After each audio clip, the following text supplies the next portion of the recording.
Please stand clear of the doors. Por favor, manténganse alejado de las puertas.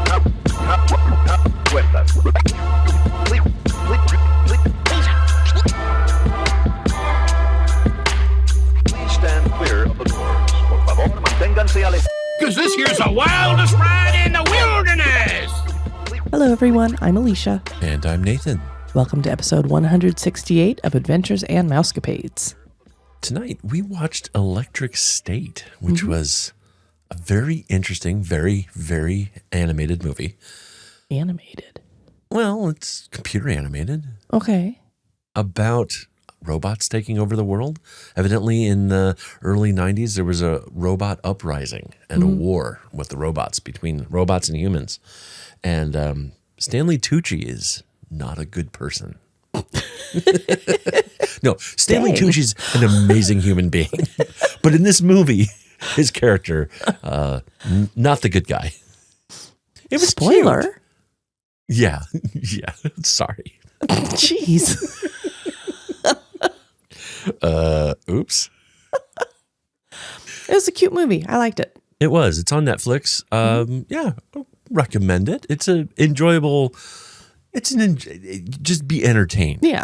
There are clearly some points where the plot moves forward because the characters read the script. But yeah, there's quite a few suspension of disbelief things. That's okay. That's okay. Sterling wanted to watch Ready Player One, and I suggested this one instead.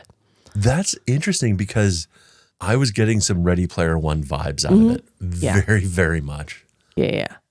And we will have to watch Ready Player One at some point, which kind of sucks because the book is great, but I did not like the movie at all. The book is so good.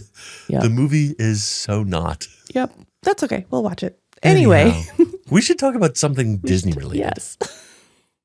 Well, a month ago, we spent the weekend in Sacramento for an event that Sterling was attending. And since Alicia and I had some time in our hands on Saturday morning, we visited Stage 9 in Old Town Sacramento. And boy, are we glad we did. Stage 9 is one of the largest officially licensed Disneyana and Disney Fine Art galleries in the U.S. But it is not just Disney. They've got stuff related to all sorts of movies and television, pop culture, toys, and more. They've even got their own candy store called the Old Fashioned Candy and Confectionery, and the G. Willikers Toy Emporium, which has all sorts of classic toys from our youth, STEM-based toys and dinosaurs, trains, and just about anything you can imagine. Stage 9 opened in 1999, and while they were dabbling a bit in e-commerce before the pandemic, they took it to a different level in 2020 to kind of, stay in business. Pretty much their whole collection is available for you to browse online, and it's a true treasure trove of all things Disney. We highly recommend taking a tour through their online Disneyana collection. That's over at stage9.com, and then just spell that all the way out, STAGENINE.com. It is a super popular destination to visit on its own, and Stage 9's retail store also features selections from Roosevelt's, Loungefly, Funko Pop, and they are an official gallery partner of Disney Fine Art. But being there in person was something truly special. And very, very dangerous. Yes. For us. We didn't get a chance to go to Festival of the Arts this year, but we kind of fell into it here in Sacramento. That was kind of ironic. And yes, we did get some things. We'll talk about that here in a little bit. So if you don't know, Old Town Sacramento is exactly that. It is kind of straight out of the 1800s. It is down by the river in Sacramento, and it is just this old neighborhood, old style buildings, and it just has a ton of different local stores that you could do whatever you want down there. Stage 9 is right at a primary corner, and it's absolutely fantastic. You walk in and you're just drawn, your eye is drawn not to a specific thing, but to everything. There's more Loungefly bags available than we saw at D23 in the Loungefly booth. Like, it was insane. There's Well, yeah. Funko Pops. There's just collectibles from, and it's not just Disney. No, it's not just Disney. Everything under the sun. This is a pop culture celebration. Yes. It's fantastic. Like they had a Loungefly bag from Gilmore Girls, and I took a picture and I sent it to Caitlin because I know she watched Gilmore Girls. There was a lot of stuff. They had a huge wall of Funko Pops, and it was early February when we were there, and they had a whole like Valentine's Day section of Funko Pops, like tinted pink and red and stuff, and chocolatey ones, or they look like chocolate. They weren't actually chocolate, but we've been to the Funko store Yeah. that's in Everett, Washington, and like their flagship store. the flagship. I swear this place put a run for their money in terms of how many different things from Funko they have. Like, They it's did incredible. not have the huge statue thingies that True. the flagship store did, but Very yes, true. Yeah. Very no, true. they had a very large selection of Funkos, and it was really cool to just see all of them. They have this art gallery room on the main floor, and these artworks, these are all from Disney Fine Art, and they're literally like almost stacked on each other. Like it's a 3-dimensional hanging experience. I don't know how to put this into words. We'll put some pictures up. But these walls, like there's just multiple layers of canvases and framed canvases that are hanging there. It's such a cool effect. And I wanted to buy just about everything. We did not. No, we didn't get any canvases because that would have been dangerous. That would have been, well, it wouldn't have been dangerous. It just Well. would have been detrimental to our checking account, Yeah, especially yeah. when we had a cruise coming up on the Treasure in a few weeks after this. So One of the things that we did get, though, was they happened to have a bunch of Disney attraction posters, and we came away with a few of those. we came away with 8 of these. Yeah. So these are fantastic. These are, I don't know if they're all official. I think they may be, but they're like, think of like old school 60s, like B-movie style movie posters, except for they're for rides and areas. And it's just, we got a Jungle Cruise, Adventureland poster, a People Mover poster, a Haunted Mansion one, the Enchanted Tiki Room. We got an old school Pirates of the Caribbean, Mr. Toad's Wild Ride, one of the original Star Tours posters, and the Walt Disney World monorail system. Yeah, It that was was cool. It was so cool. And I think it was something like buy 2 or buy 3 get 1 free or something like that, yeah, we were gonna buy 3 and then we picked 4, but then we're like, but we like these other 2 as well, and then it became, well, we'll just buy 6 and get 8. Yep, that's what happened. It was really neat just walking through the store. They also have a whole section of, I guess, well, it's a toy store too, Yeah. on one of the other sides. And over in that area, they had a model railroad going through there. And that was really cool. It was all built up like a huge mountain. It was really fun to watch. Yeah. And you can see Thomas driving by and all sorts of stuff. They had this whole display of Fisher-Price toys that were straight out of my preschool from 1981.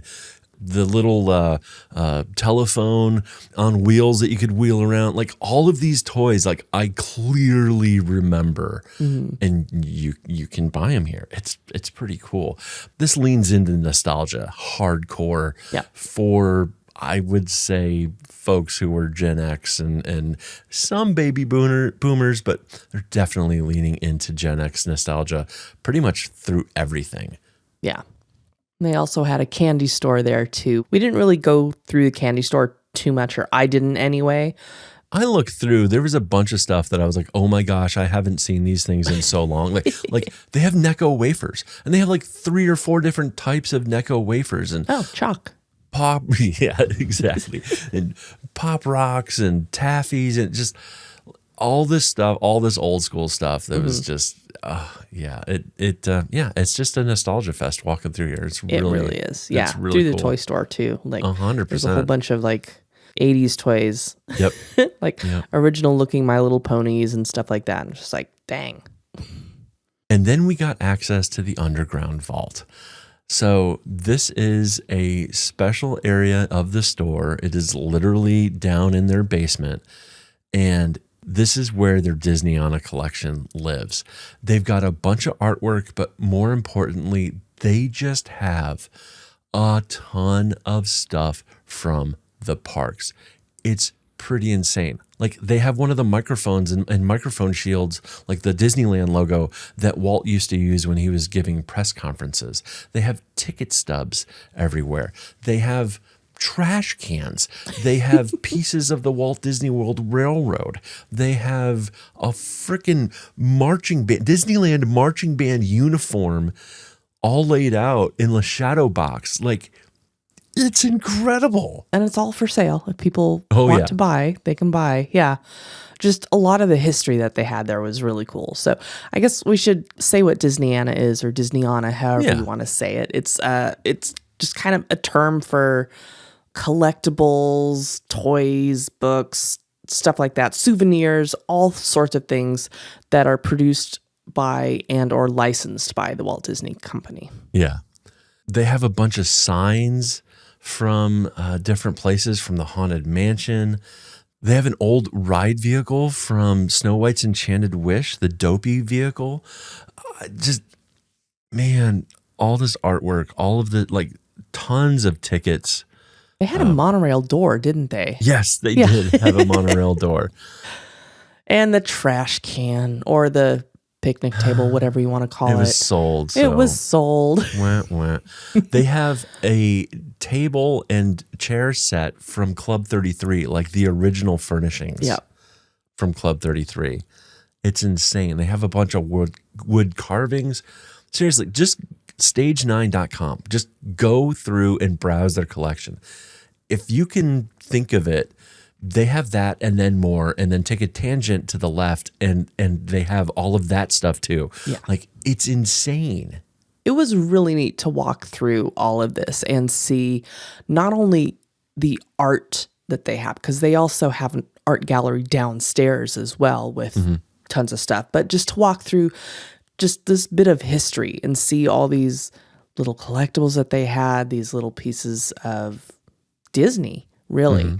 It was really cool to see, and just to walk around and read all about it too, because of course there's little things that explaining what they all are. Right. What was one of the things, like unlimited budget, of the things that we saw? What spoke to you most? I would have loved to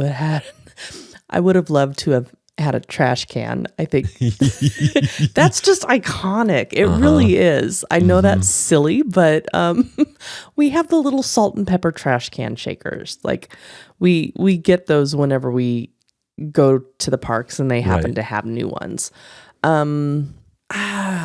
Let's see.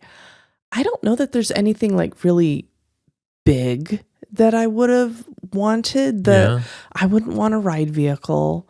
No, I mean, we don't have enough room for that. we don't have I'm assuming if we had unlimited budget, we'd have unlimited house size too. That's fair. That's fair.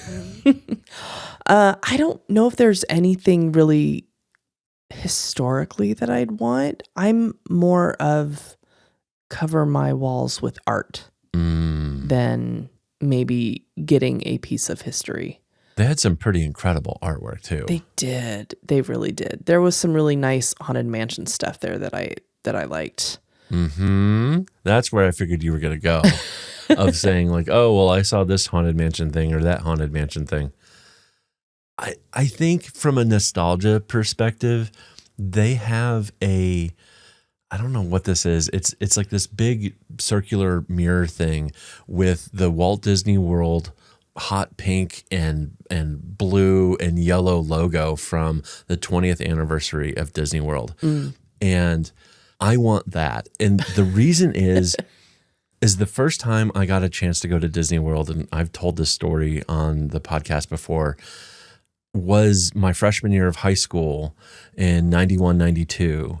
And we did Magic Music Days. Our band went down and we did the Main Street Parade, like the 2:00 parade or whatever time it was in the afternoon. And like the whole park was decked out in stuff for the 20th anniversary in that logo. And our Magic Music Days, like the t-shirts that we got were that logo. And just seeing that just had all of these memories flood back into my brain. And I would love to have had that. I wouldn't want to pay whatever they were asking for it. But So, dear listeners, if anybody would like to purchase this for Nathan, it is called the Walt Disney World 20th Anniversary Lamppost Sign, and it is yours for $850. I mean, you know, It says this commemorative piece has a beautiful mirror finish that is in excellent condition. The piece lined the streets in the Walt Disney World in celebration of its 20th anniversary. there you go. I mean, come on. I'm worth it, right? It's under $1,000. It is. If Yes, you don't yes, add it is. tax and shipping. I don't know. I think on the more practical side, there's a really cool wooden carving of Mickey Mouse that it almost looks like it's on like the Haunted Mansion kind of like oval and decorations, but it's not. That would look really cool too. And that probably isn't $850 or whatever that was. So, you know, if you're on a budget and want to get me something, you can get me that. Well, if I come across it, I'll let you know how much it is. Okay, fair They enough. have, oh my gosh, I remember seeing this there. They have an original carved tiki mask. It's one of the original New Guinea carved tiki masks. Oh, yeah. $28,000. They literally have railroad ties off of the Disneyland Railroad. Like, that's really, really cool. Yeah. But I do love all of the stuff that they have from the Jungle Cruise as well. They have a bunch of cast costumes and things. You know, I think that's the other one. The one that really spoke to me, and if you could probably tell because I just fawned all over it about 5 or 10 minutes ago, was the marching band uniform, the Disneyland marching band uniform. That was really stunning. That was pretty cool. Yeah, just walking through all this was really fun. If you all have a chance to get down to Sacramento. Yeah, see it in person. Yeah, see it in person. You can see it online, and it's worth browsing online. But if you're in Sacramento, take a couple hours, go to Old Town Sacramento. There's a ton to do down there, lots of great restaurants and all sorts of things. But hit Stage 9. It's totally, totally worth your time. So we talked a little bit about Old Sacramento, and where Stage 9 is the building was called the What Cheer House, and it was built in 1853. The reason it was called the What Cheer House is people often greeted each other with "What cheer, partner," which is kind of weird. I guess that's how they said hello. All right. And it was a hotel and was later used as a warehouse and everything. But the building, it's kind of funny. There's a sign on it or sign near it saying it is a fireproof brick building. Yeah. San Francisco can prove Yes. that brick buildings aren't necessarily fireproof. Hello, 1907 earthquake and the fire that consumed the whole city afterwards. But anyway. Aren't you cheery? Yeah, thank you. Thank you. That's what being a history nerd will get you. We didn't get to walk around too much. We'll just have to go visit again. Oh, no. But from what we saw, this area just looked really cool just to walk around and see what all is there. Yeah. And we did get a few things for us. Like we said, we got 8 beautiful classic ride posters. We can't wait to get those framed and hung up here at the house. I also got a Hey Hey print shirt from Roosevelt's that was absolutely awesome. Loved that thing. We got Caitlin a from Run away! Run away! Do we need to strike that because she hasn't gotten it yet? She hasn't gotten it yet. Where is it? I don't know. Okay. We got something for Caitlin. I'm not going to say what that is because she hasn't received it yet. And I don't know if she listens to this, but just in case. Just in case, we'll stay safe there. And of course, we got a few Stitch things for Sterling as well because you can never have too much Stitch merch. Exactly. Would you go again? Well, yeah, I think it's it's a fun store just to go look around in. I my window shopping that I do it's very quick. I am not very much of a browser. I will literally just like walk through the place and scan it as I go. I'm like, nope, I don't need that. I don't need that. That's cool, neat, fun. And I'm pretty much done. But I would go again, I think, more to look at the art because it's going to change. They'll have new stuff out there. And I love seeing all the different types of interpretations there are of just our favorite things. I think the collectibles, that collection will change a lot too and have a lot of churn. So it is, maybe not every week stop by, but if you're there like once a year, which is probably what we're going to be doing, at least for the next several years, as Sterling's in a theater group that has a show down there every winter. So I think this is a no-brainer for us to go check out and hang out in. And there's a ton of other stuff to do, like we were saying in Old Town Sacramento. There's a highly recommend checking out the train museum there as well. I took a chance to walk through that last year by myself. Alicia couldn't come down that weekend, so I went, and Sterling was off doing stuff, and I went to the train museum, and I do not regret that. That was pretty awesome. Well, I mean, this is a quick episode. We just wanted to give you guys a quick overview of our foray into Stage 9 in Sacramento, and it's not the hour-and-a-half episode you've been getting for the past couple weeks. I hope that's okay. Yes. Sorry about that, everybody. We do try to keep these under an hour. The last couple have not been under an hour, so sorry about that. Here's a palate cleanser. Consider this an amuse-bouche to clean your palate or whatever funny thing that's supposed to do for you. Amuse your bouche or something. Watch your mouth. Well, clearly we are not affiliated with Disney or Stage 9 or any of Disney's subsidiaries. These are personal opinions and suggestions based on our own weird experiences. We recommend working with a travel agent or contacting Disney directly to plan your perfect vacation. If you have any questions or suggestions, or if you've been on a Disney cruise, trip, or anything Disney related recently and would like to be interviewed on our show to share your Disney experience, please send an email to podcast@ourmousecapades.com. Go ahead and follow us on social media. We're at Our Mousecapades. You can find us on Instagram, Facebook, Threads, and YouTube. Please take a moment, give us a rating and review in your podcast app. It really does help people find us. And of course, don't hesitate to share us with your friends and fellow Disney lovers of all ages. Thank you for listening. We'll be in your ears next week. Thank you for flying Star Tours. Bye-bye.